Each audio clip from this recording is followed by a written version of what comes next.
تیر جمعه د زکات اهمیت بیان شو. ان شاء الله دا جمعه با مونږه د زکات باره کې دا بیان کوو چې زکات په څونه مال باندې دی، پچا دی او چاله به ورکي. عزتمن مسلمانانو ورونو، ما چې تاسو وړاندې کوم آیت مبارکه تلاوت کو، پدې کې الله رب عزت د زکات مصارف یعنی هغه خلق بیان کړی دی چې چاله زکات ورکول دي. چاله زکات ورکول دي قرآن دا غي اعلان کړی دی، انما الصدقات للفقراء. یقینا زکات او صدقې دا د فقراو د پاره دي، یعنی حق د فقراو دی. والمساکین او حق د مسکینانو دی. فقراء او مساکین چاته ویل کیږي؟ دا هغه چاته ویل کیږي چې هغه سره یا مال نوي یا دونه مال ورسره وي چې دې په غني کیږي نه، نو دې ته فقراء او مساکین ویل کیږي. یعنی چې بالکل ورسره مال نه، نو دا مسکین دی. او کنه دونه ورسره د چیله په دغه گزاره کیږي، هو نصاب ته نه دی رسیدلی، نو دا فقیر دی. دل زکات ورکول قرآن پاک جائز کړی. دریم،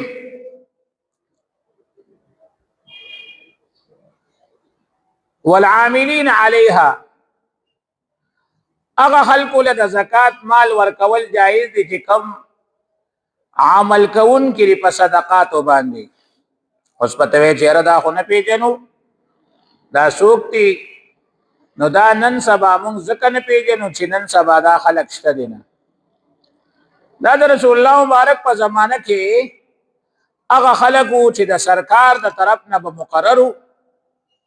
د سرکار د طرف نه به په دې ډیوټي او عہده باندې چې تاسو لاړ شئ د پلان کې علاقې زکات وغیرہ وصول کې. نو د هغه خلکو تنخواه، د هغه خلکو مزدوري، د هغه خلکو دیاري دا به هم د زکات په پیسو کې و. اوس دا لومبني دوه چې کوم بیان شو چې فقراء او مساکین دي، نو دوی له زکات د دې وجې نه ورکړي کېږي چې دوی سره مال نشته، محتاج دي. او دویم دا چې کوم عاملین علیها دي، نو دوی له زکات مال د دې وجې نه ورکړي کېږي چې دا محتاج دي، بلکې دوی کار کوي، ډیوټي کوي، د زکات خدمت کوي، خلکو نه مال اخلي، په غریبانانو یې تقسیموي. نو کدا مالدارم دی، کدا مالدارم دی، نو دله د زکات د دغه پیسو نه تنخواه ورکول جایز دي. په نن سبا وخت کې د دې یو جدید شکل جوړېدی شي په شرط د دې کې حکومت وغواړي د زکات د چیرمنان چې کوم په دې علاقو کې د زکات تقسیمي، او حکومت وغواړي چې را دې چیرمنانو له موږ تنخواه مقرره او د زکات د پیسو نه مقرره، ځکه چې دوی غریب پیدا کوي او دا پیسې چې کم نه مستحق ترسي، او حکومت دل تنخواه مقرر کوي د زکات د پیسو نه، نو دا د والعاملین علیها مطابق صحیح دي. نو یو پیدا راوځي چې دا چیرمنان د زکات بل حکومت خو تړلې تنخواه نه ورکوي، نو دوی بیا دا چل کوي چې د زکات په دې پیسو کې ځان له مار داړه کوي. کم چې د الله نه یریږي هغه نه یادو. او بعضې خلک داسې چې هغوی وایي چې یاره دا دونه خواري مونږ کوو، دا بدنامي زمونږ کېږي، نو راشه بس ته هم پکې څه ناڅه اخله. نو یا هغه کس سره جوړ وکړي چې د چا لپاره دا فنډ مقرر کړی دی، هغه سره جوړ وکړي چې ته به دسخط د 10,000 روپو کې او تاله به زه 7,000 درکړم، 3,000 به پکې زموي، او یا څه بله طریقې اختیار کړي، نو دا طریقه حرامه او ناجایزه ده. اوس که حکومت دغه خلکو له څه ناڅه تنخواه مقرر کړي چې تاسو د زکات والا نه اخلئ ما او موږ دله درکوو، او حکومت هم دغه زکات په پند کې ورل ورکوي نو دا د دې آیت مطابق والعاملین علیها مطابق درست راځي. ځکه نبی علیہ الصلوۃ والسلام عمر صاحب له د زکات د پیسو نه تنخوا ورکړې ده. عمر صاحب د یو علاقې عامل مقرر کړ چې تلار شه او د خلکو نه زکات صدقات وصول کا. عمر صاحب چې لاړ هغه زکات د خلکو نه وصول کو چې راوېړو نبی علیہ الصلوۃ والسلام ته نه یو خاص مقدار را بیل کو ورلې ورکوي دا والا دستا حق دی. عمر فاروق رضی الله عنه ورته فرمایي چې د الله رسول ما دا خالص د الله رضا د پاره کړی دی د تنخوا یا د دیاړې یا د بل څه اجرت په نیت باندې ما دا نه دی کړی. نبی علیہ الصلوۃ والسلام ورته فرمایي چې عمره سوال مکه و د مال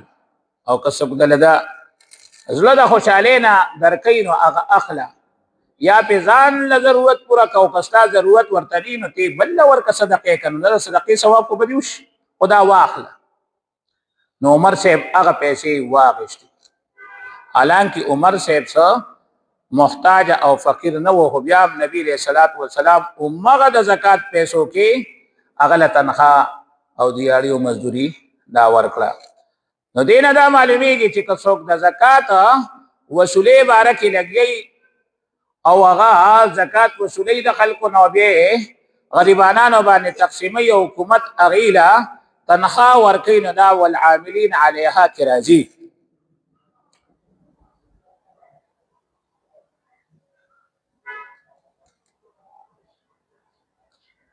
سلورم چې چاله قرآن زکات ورکول صحیح کړی دي نو هغه والمؤلفه قلوبهم دي. هغه خلق المؤلفه قلوبهم چې مقصود وی ریاضه کول زړونه دا وی یعنی دا هغه زړه ته ځان سره یوځای کې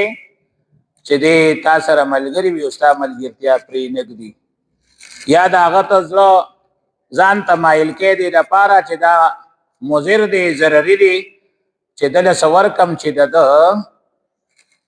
د شر نه محفوظ شم نو دې ته مؤلفه القلوب وي. اوس په نن سبا وخت کې آیا دغه خلک شته او که نشته؟ قرآن پاک چې کوم مؤلفه القلوب یاد کړ چې دوی لم د زکات مال ورکول جایز دي او آیا دا کم خلک دي؟ نو میره ته دې وضاحت کوم چې دا کم خلک کې دي شي په هغه وخت دا کم خلک او آیا په نن سبا زمانه کې په دې باندې عمل شته او کنه عمل په موقوف دي؟ نو جواب داري چې دا هغه زمانه مؤلفه القلوب هغه خلکو چې اسلام ته راوړېدلو هو اسلام کې لا پاخنو سپه مضبوط نه وي.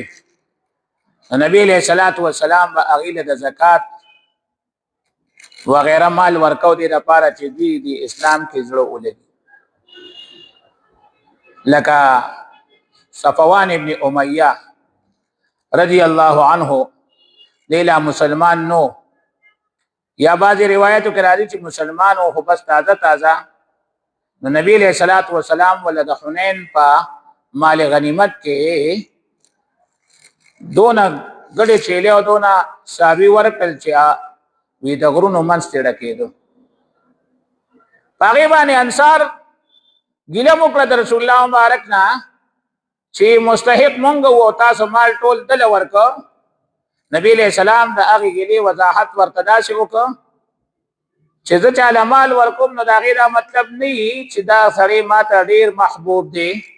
او چې چاله نه ورکوم نو دا غیر دا مطلب نه چې دا سړی زمان نه دی خوښ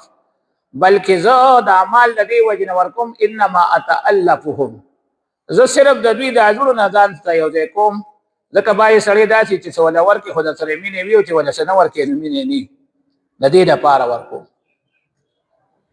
کله کله داسې چې چاله نه ورکوم هغه ماته ډېر محبوب وي د هغې کس نه چې چاله ورکم نو دا معیار د محبت نه چې زه چاله ورکم نو دا زما ډېر خوښي نه بس دا زه د دې لپاره ورکوم چې دوی په اسلام کې پاتې شي یا اسلام ته راوړي. نو دوه قسمه خلک شو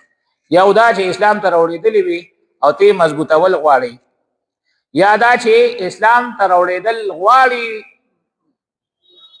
خو لا راوړېدلې نه وي او ته ورله د زکات مال ورکې دې لپاره چې د مسلمانانو سره محبت پیدا شي او اسلام ته راوړي. نو دا دوه قسمه مؤلفه القلوب د نبی علیہ الصلوۃ والسلام په زمانه کې وو. یو دریم قسم هم پکې شته چې علماء د هغې اجازت ورکړی دي، هغه خالص کافر دي، شریر کافر دي چې د هغې نه د مسلمانانو د نقصان اندیشه وي چې مسلمانانو ته نقصان ونه رسي د هغې نه. نو په هغې کې هغې له ته د زکات مال په دې نیت باندې ورکولی شي چې د شر نه دا مسلمانان محفوظ شي. او دا دریم قسم چې کوم مؤلفه القلوب دی، نو په دې باندې په نن سبا وخت کې عمل ممکن دی. هغه داسې چې لکه اوس فرض که انډیا ده، په انډیا کې ډېر د مسلمانانو آبادي ده، بعضې ځایونو کې د مسلمانانو آبادي ډېره ده، هلته مسلمانان هغه غالب دي، مغلوبه نه دي. خو چې کوم دی کې د هندوانو آبادي ډېره ده، هلته اکا دوکا مسلمان اوسېږي او دته پته ده چې یاره هر کله دې ما ته نقصان را رسولی شي، شرپسند شته او دې په هغه وخت کې د زکات مال راواخلي او هغه شرپسندي له ورکړي دې لپاره چې زه پې ځان څه کمه محفوظ کمه. نو هغې وخت کې او دې وخت کې بیا د دواړو موازنه او مساوات دا صحیح دي. نو که داسې څوک وکړي نو عند الله دې به ماخوذ نه چې د زکات مال کافر له ولې ورکړي. یا یو بل صورت ممکن دی کیدی شي لکه یو سړی دی او هغه بدماش دی او تا پسې د بتې سوال جواب وکړه، که ته بته نه ورکړې نو تا له زوی وجني یا درله یا تا وجني یا درله نور څه نقصان درکوي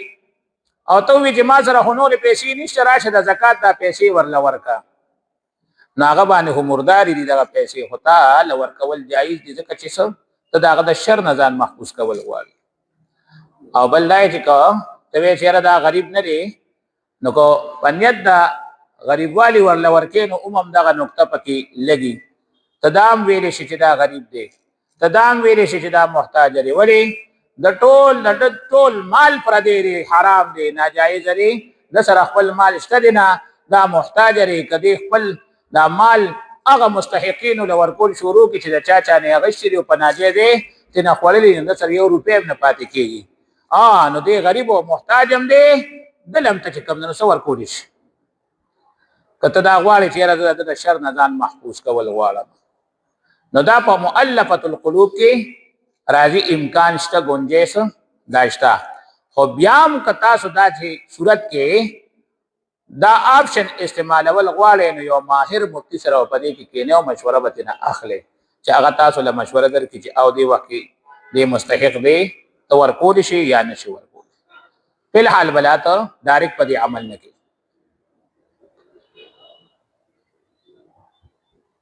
وفي الرقاب پنځم مصرف د زکات چې ته چاله د زکات مال ورکولی شي نو هغه رقاب دی. رقاب جمع د رقبې ده، رقبه وایي 60 ته، او مراد ترېنه غلام دی. غلامانو له ته ورکولی شي، خو غلامان هر غلام له ګورې نه شي ورکولی. غلامان په څو قسمه دي. یو ته قین وایي چې عام ساده غلام دی چې هغه د آقا په ملکیت کې دی او د هغه خدمت کوي، څه معاهده ورسره وغیره یې نه ده کړې نو دله نه شي ورکولی. ولې که دله دې ورکړې نو دا جي آقا او مولا ملکیت ته، ځکه د غلام خپل ملکیت نه وي نو دله د زکات مال ورکول دا شي لکه هغه مالدار سړي له زکات ورکول چې کوم د دې د کوم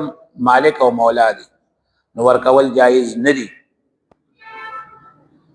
دویم هغه غلام دی چې هغه ته مدبر ویل کېږي چې آقا ورسره دا معاهده کړې ده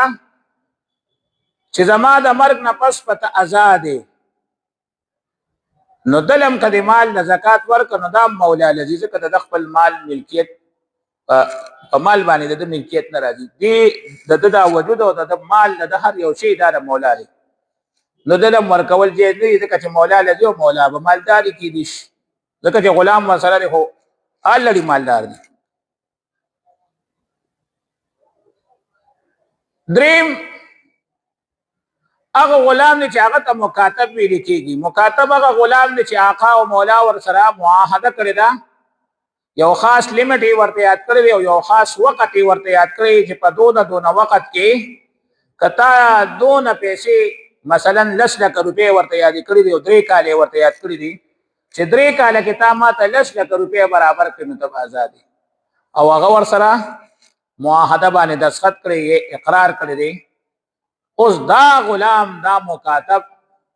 چې قران پاک کې الله یاد کړی چې وفي الرقاب نو دا غي مصداق دا مکاتب دی. دغه دې سونه غټي نو دا په حال د دې په ملکیت راځي چې دې په آزاد نو کته دلته زکات پیسې ورکې په دې نیت چې دې په ځان آزاد کی نو وفي الرقاب چې قران پاک کې کم تکرین دا پاغه باندې عمل شوه عینه دله پیسې د زکات ورکول جایز دي. او چونکه پنن سبا وخت کې نه مؤلفه القلوب شتا نه عاملین شتا د زکات وسولون کې او هغه تقسیمون کې د حکومت د طرف نه داسې کسان نشتا او نه مکاتبین شتا نو په دې درو وانو باندې په حال عمل سره موقوف دي نشتا.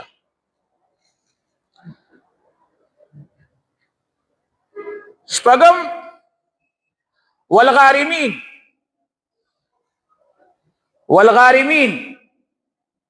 هغه خلکو له زکات ورکول جایز دي چې کم غارمین دي. د غارم دو معناګانې دي. یو معنا یې دا قرضدار چې د باندې د خلکو قرضونه راوړېدل دي، په د خلکو قرضونه راوړېدل نو دې مسکین شو لکه چې د خلکو قرضونه ادا کړي نو د سره سم نه پاتې کیږي. نو مسکین خو الله مخکیات کنه خدا د مسکین یو بل قسم شو ځکه یو مسکین هغه چې قرض په د چام نه حسم ور سره نشته نو دا مسکین دی او یو هغه چې هغه سره مال خوشته خو دونه قرضدار دی هغه ورکول او غواړي نو د سره اسم نه پاتې کیږي نو دا مسکین دی. نو دغه سي مسکین له هم زکات ورکول جایز دي چې قرضدار دي او هغه په قرضونو کې ډوب دي نو تاغله زکات ورکړه. او دویمه تشریح د غارم فقهاو دام کړی دا چې یو سړی مالدار دی خو هغه د چا ذمہ داری اغشتي را د چا روغه جرګه یې کړی او په هغه جرګه کې هغه تاوان په ځان باندې منلی دی. دې لپاره چې د دوه مسلمانانو خپل منځ کې صلح راشي یو سړی نه خطأ قتل شوی دی یا قصدن تر قتل شوی دی او هغه بلې علی معافي چې دی ور لدیت ورکی دی ور مال ورکی نو علی معافي او هغه سره مال نشته نو صلح نه راځي دشمنی جوړيږي او یو جرګتی را پاسي هغه وی چالیکا بس ذمہ داری اخلم دا بدل زدر کو او صلح وکي او دغه کس بیا ګرځي چندې کوي او په هغه چنده کې ورله څوک د زکات مال ورکي او په هغه زکات باندې صلح وشي نو د تم غارم ویل کیږي. فقهاو د دې ذکر کړی دا کله دوه مسلمانانو په خپل منځ کې سره دي صلح راځي او د صلح بارکه دغه د زکات مال یو سړی د اوشر د زکات د سرسایي دا پیسې په دغه باندې صلح را وصل ناصري دا جایز دي او په هغه د دې تذکرہ کړی دا.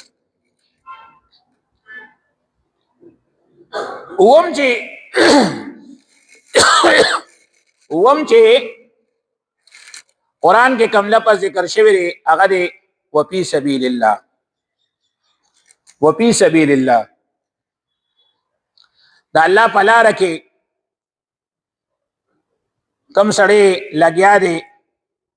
نو هغه ته د زکات مال ورکول شي او د دې مصداق سره نو په فقهاو د دې مصداق دا بیان کړی دی یو سړی جهاد لذي او خرچه ور سره نشته چې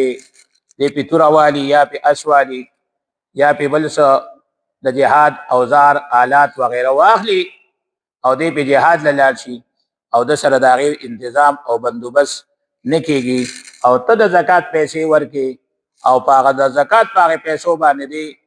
ځان له هغه اسباب وغیره برابر کړي د سفر توره چې کوم شی په جهاد کې لګي او هغه برابر کړي او دی لاړ شي جهاد له نو دی دته د زکات مال ورکول دا جایز دي یو شو یا یو طالب علم دی په مدرسه کې او د سره خپل څه نشته او دلته کتابونه والی یا ولا جامع والی یا ولا پیزار والی یا بل څه ضرورت دی هغه ولا پوره کې نو دا و فی سبیل الله کې کوم نه دا راځي او که بظاهر باندې وګوري نو دا محتاج دی خپل ول سره څه نشته یو خو دې محتاج دی په د باندې اسم زکات کیږي بل خو دې د الله په لار کې دی هغه مال د الله په لار کې لګي نو ډبل دتا دو آیتونه دو جملې متوجه شي او دې مسکینم دی بل دې په سبیل الله دی نو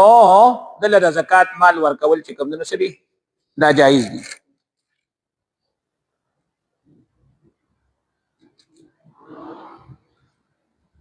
اخیری اتم مصرف چې هغه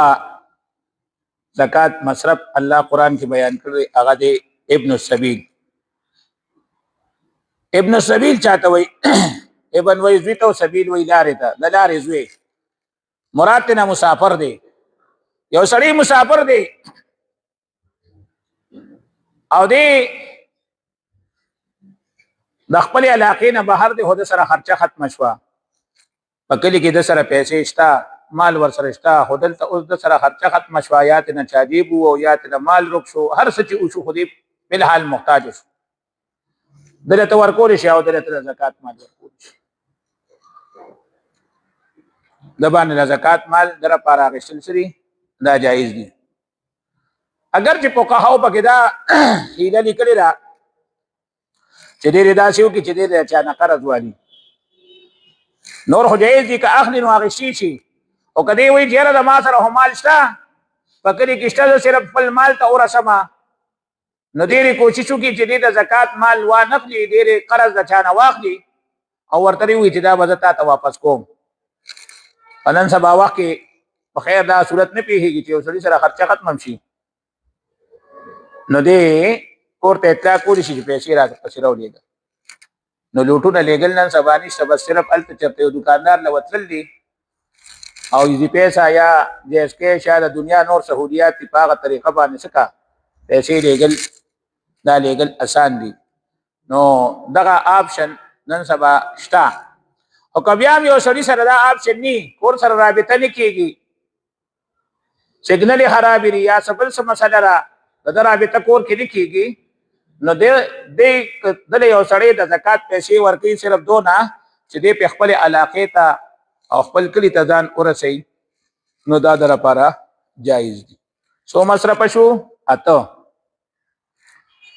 قرآن پاک دا د دې بیان کړی دی